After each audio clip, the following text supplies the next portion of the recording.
欢迎回来，环宇全世界，继续来关心。现在还有另外一个地缘的焦点，就是在格陵兰了。美国总统川普的格陵兰特使叫做 Landry， 那他之前是路易斯安那州的州长，后来被川普任命是格陵兰特使。1月16号，他透露他计划在3月要访问格陵兰。他说呢，我相信一旦事态发展到一定程度，双方应该也必须将会达成协议。所以外界也在研判，这会不会是一个预告的 timing， 是一个 deadline 呢？那这个礼拜呢，也看到丹麦的外长和格陵兰的外长两人就纷纷表示说，1月14号他们曾经拜访白宫，会谈的结果却陷入破局。而丹麦另一方面呢，也联合了瑞典、挪威、德国、法国、加拿大跟荷兰，总共有7个国家在格陵兰岛还有周边展开军事部署，协助丹麦进行一场军演。这场军演的名称叫做北极耐力。虽然说这次大多数的国家都只派出小规模的侦察先遣队规模不算太大，但是后续呢也表示说还会调派战机还有军舰来进行相关的部署。好，那当然对于这个丹麦也好，甚至是包括主角格陵兰川普也是不止一次的讽刺他说丹麦没有能力保卫格陵兰免于中国大陆或是俄罗斯的威胁，他还不是说美国，他说中俄的威胁你们都保护不了了 ，OK， 只能够呢派狗拉雪橇说出这样的话，当然这是一次这个非常讽刺的话语现在这个 Landry 他暗示说他3月要去会是一个川普打算要拿下格陵兰的一个时间点吗？怎么来看这件事情？现在看到这个问题你真的会觉得挺难过，甚至觉得很错乱。你就是发现北约要应付的这个敌人，可能不仅仅是俄罗斯而已连美国现在也变成他一个非常自己的盟友，而且还是最重要的这个创始会员国跟最重要的这个北约运作这样的基础，美国居然会变成北约的问题。我觉得这可能对于在布鲁塞尔的北约总部来说是一个非常难以理解跟想象的事情。你说这个冰岛到底有什么跟这格陵兰到底有什么重要这个战略地位其实说真的川普是说这个他会遭到这个中国大陆跟这个俄罗斯的这样一个威胁，但其实你如果从今天俄罗斯跟中国大陆的这个2个国家能够在这个区域部署的这个军力来说的话，基本上大概都不会是北约的对手。所以就是说，其实以格陵兰来讲，它的安全性大概是毋庸置疑的。我觉得最重要的事情可能是这个川普他可能长久以来对格陵兰的2个偏执，一个是他认为这个格陵兰其实后面也会提到，它有那个里面有相当多的这个稀土资源，那是其一是不是你能够控制格陵兰，就能够可能控制西半球一个非常重要的这个稀土来源。其二，可能就是这个过去美国跟加拿大他们这2个国家的对这个所谓的西北航路念兹在兹的那种某种执念认为说这个西北航路一定要能够开通，如果能够开通的话，那现在加拿大至少不在我的手。虽然说从这个川普的角度来说，加拿大也应该成为美国第51州是不是？然后呢，这个格陵兰呢更是要这个通通这个52州这个纳到这个我美国的这个北美的这个共同的这个统治之下所以在这个情况下呢，你说今天北约他今天派出这些军力这个北极耐力军演派到这个格陵兰这些部队，仅仅后来看到这个数量，真是看到哎呦我的妈呀！就是说通常我们讲这个军队演习至少比如说你应该是要派出一个所谓的如果说今天你要模拟做演练，你要做这个实兵的这个验证的话，至少你好歹也要派个这个排级或甚至于连级的部队来进行这样的验证。结果这次这个参加这个北约这个演习的这些各个国家派去的这些部队每个国家2个3个2个3个2个3个，那你是真的很认真在演习吗？所以那当然我觉得其实今天如果说那个美国的这个格陵兰特使也说过，他说因为他希望3月能够访问格陵兰，然后希望在这个事情在那个时候得到一个解决。但是我个人认为并不容易，为什么？因为这些格陵兰自己本身的公民的意愿，他本身也是偏向就是说还是要留在这个丹麦里面。然后那这个时候如果说今天你美国演变说对自己这个在外最倚重的这样一个军事组织，然后发动军事行动的话，那这是不是就是说这到底是要该怎么办？也就是说大家是要联合起来对抗他呢，还是怎么样？其实我觉得川普如果真的要有心想要解决格陵兰的问题，他其实应该要很认真的仿照这种所谓的夏威夷模式。什么夏威夷模式呢？其实很多人可能大家都不知道，以为夏威夷是这个观光这个风行的这样一个岛屿，但其实夏威夷古时候是一个国家，是一个王国在1941年日本偷袭珍珠港的时候，夏威夷其实那时候还不是美国的这个州它那时候本身其实在这个时候后来为什么变成美国的一个州？就是因为美国的这个军民移到夏威夷岛上越来越多，最后人数比土著多了，然后等到人数比土著就原先夏威夷的原住民多的时候，对不对？大家起来投票，我们要不要支持加入这个美利坚合众国？就变成说后来的人比这个原先的原住民多，就投票就成功了。所以你知道，你今天如果去夏威夷，你还可以看到夏威夷王室的后裔，然后一直孜孜念念的想要把美国人赶出去，也不奇怪。对，所以在这个情况下，我觉得你川普，如果你真的起心动念，你想要解决这个问题的话，你其实要花点时间，你可能没有办法在你这个任期。而且如果说你先其实因为从二战为止，甚至你说一战、二战，格陵兰的确对美国对于到欧洲的这个军事行动是至关重要的一个地方。你可以看到二战时期那个美军那个派去轰炸德国这个第8航空军，从美国本土飞到英国的时候，全部是要经过格陵兰中转的。对，当然你说现在这个军事力量这个飞机的航程等等，跟二战时期完全不可相提并论，所以可能没有这样的需求。但是代表就是说，美国在传统的安全执念上，格陵兰有其重要性。那这个时候，如果你真的想要弄过来，我必须说了，你要么你就要和平的运用到思考，运用到这个夏威夷模式。但是当然最麻烦的是，川普这个人很喜欢立竿见影，认为我这个4年对吧，我就要 make America great again， 我这个说法提出来，我就一定要兑现。那这个时候其实如果他真的这么强推的话，那我个人认为，甚至于有可能会引发北约内部非常大的激荡或甚至于可能会造成北约某种程度的这个分裂。所以应该是来软的夏威夷模式可以参考因为这个坦白讲，刚刚你也点到重点了，丹麦联合其他的国家，其实讲难听一点就是做样子而已。你提到了一个重点我就来大家看就是说为什么川普一直强调说格陵兰对美国来讲是国家安全的利益非常非常的重要，因为他说如果被中国大陆或是俄罗斯万一侵略的话呢，那对于这个美国来讲呢就有安全上的疑虑为什么？因为你可以看到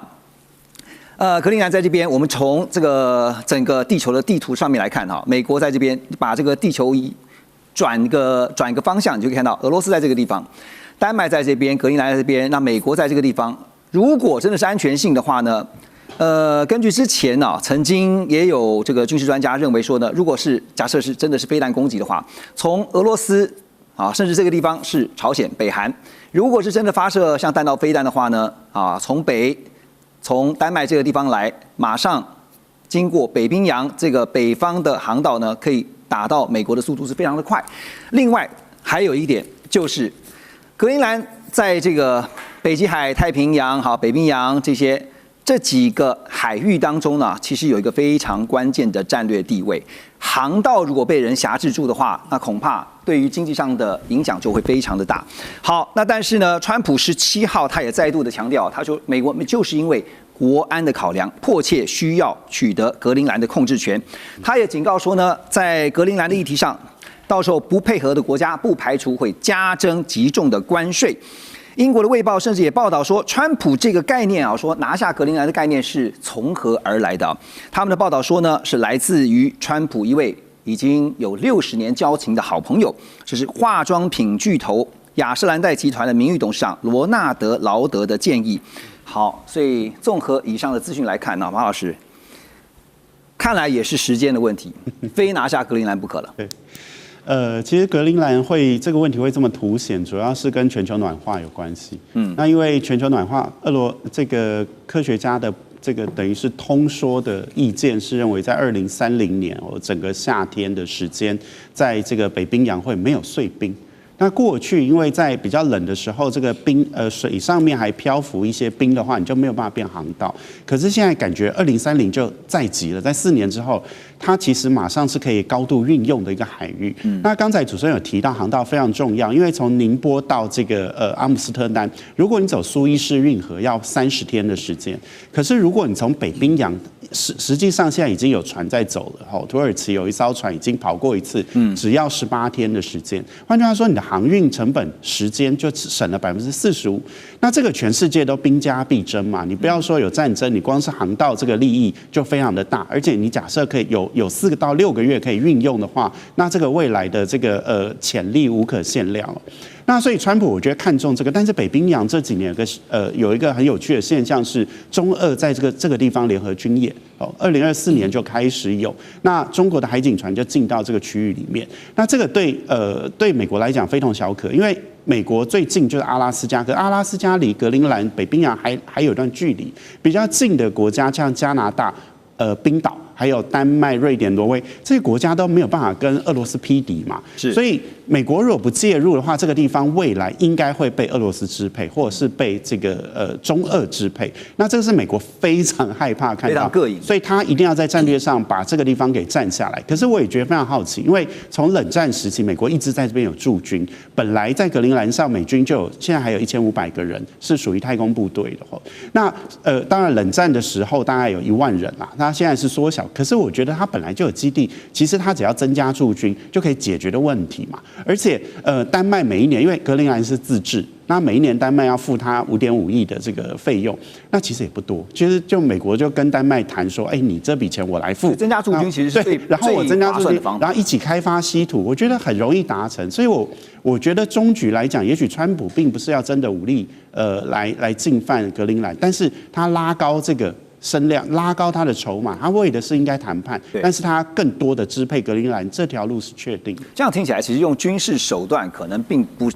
可能性并不高哈，但是呢，你可以听到川普讲话就是很狂，他说不管你愿不愿意，我就是要这样做，我就是要这个把格陵兰纳入在美国的管辖范围内。那当然，这样的一个威胁哈，也引发了西方盟友的强烈反弹，包括刚刚提到的丹麦也好，甚至呢西欧这边有一些国家，还有呢包括了北美的加拿大。最近加拿大总理卡尼呢，为了降低对美国市场的依赖，他率团访问中国大陆。1月16号也宣布一项重大的贸易协议啊，就是加拿大将中国大陆制的电动车大幅削减关税，从原先的100%的税率啊，降到只有多少？6.1%耶，并且设定呢，第一年进口上限是49000辆，而中方也承诺对加拿大关键农产品油菜籽的关税从现行的85%降到15%。同时完全取消对油菜籽啊这个100%的惩罚性关税，也就是双方都有交换互利。好，我要问的是穆老师，我们现在看到是说，中加关系因为先前2018年发生的孟晚舟事件啊，一度是非常的紧张，甚至是相敬如宾啊。但现在换了总理了啊，这个之前的那个 Trudeau 真的是不对盘。那但是呢，现在是不是因为美国的这个缘故哈？一方面现在透过经济，希望能够创造，就加拿大希望能够创造对美国甚至对川普抗衡的筹码。你怎么看 Carney 的这步棋？不是光美国，主要是川普。呢，那个加拿大虽然大概人口只有4000万呢，可是加拿大到底是一个国家啊，而且之前跟美国虽然那个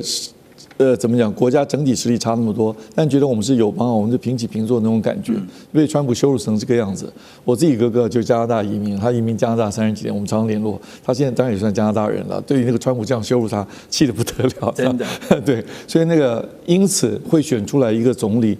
要跟美国某种程度，当然讲学术点叫战略自主，我们不要再那么依赖美国，因为加拿大大概70%贸易都是跟美国嘛。那现在又很流行把贸易当作大棒，就是所谓的经济当作武器。对，那怎么样能变成武器？你依赖我就变成武器嘛？你70%贸易都跟我做，这个川普底气这么强的人过嘛？所以他要减少对美国依赖，就是战略才能自主。那跟中国现在大概只有5%的贸易，可是呢？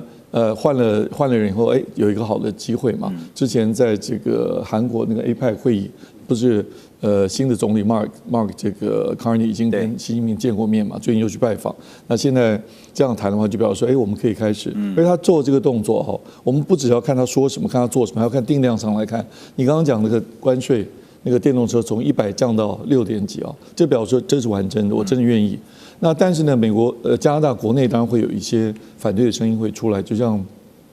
那个产业会讲。但我觉得如果回到你那个电动车这个产业，我觉得不用太担心。美国当然不希望你这个贴牌啊，从中国电动车经过加拿大运到美国来，我觉得这个机会不大。那加拿大自己的业者担心中国电动车产业进到加拿大以后，对加拿大业者造成很大的冲击，我觉得这个也不见得，要看什么战术。我举一个例子，中国大陆自己发展电动车的过程当中，不是曾经把特斯拉引进到上海来？就现在看起来是个鲶鱼效应，引进来一个外资进来之后，结果把中国整个电动车产业鲶鱼效应，你知道吗？就大家反正竞争力加强，都做起来了，所以说不定能够把中国电动车引进，因为它现定这个量49000辆嘛，对，也还没有说真的要进来生产嘛，设厂都没有嘛，所以也许会激励加拿大自己本土的这个汽车业者或电动车业者能够更做起来，所以这要看战术，是不是一定对加拿大很大的冲击，这个不一定，但是从国家的角度来讲，美国、加拿大、中国来讲。加拿大的确从这么靠近美国，开始偏向比较靠近中国，利用中国的这个跟中国的关系、跟贸易等等，来跟美国说我要战略自主。没错，没错，就是像